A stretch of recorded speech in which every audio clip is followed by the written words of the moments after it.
We don't stop doing the things we love because we become unhappy.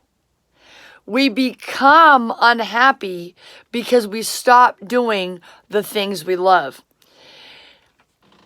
I know that the temptation, whenever you're going through a challenge in life, and it's extra hard, and it's new, but it's really stressful, the temptation is always to give up your daily disciplines.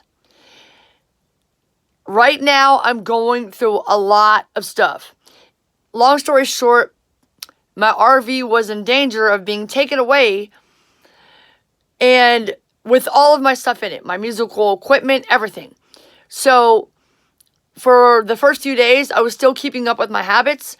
For the most part, I was keeping up with all my habits, except I was carrying everything around in my back. I wasn't sleeping as well, etc., etc. We don't become unhealthy overnight. Mentally, emotionally, socially, spiritually, physically, financially. When we stop doing the things that got us to where we're at, it drives us further back. So the reason why I've gotten as far as I have is because of my daily disciplines, no matter what.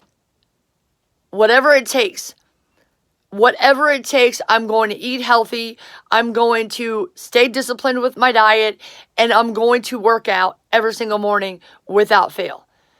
And that's why I always ended up back in the position of being unhealthy, because I slacked whenever I got super stressed and something really crazy came up. So during this time, if I had to get up an hour earlier, I get up at 3:30 usually. But if I had to get up at 2, I did that. I stayed on this. Now today, I'm supposed to be leaving today. And we'll see. 7 a.m. Right now, it's almost 4. I'm about to go walk to my gym right now. It's 3 miles each way. But I'm going to make it back here before 7. Because we don't stop doing the things we love because we become unhappy. We become unhappy because we stop doing the things we love. Stay on your daily disciplines.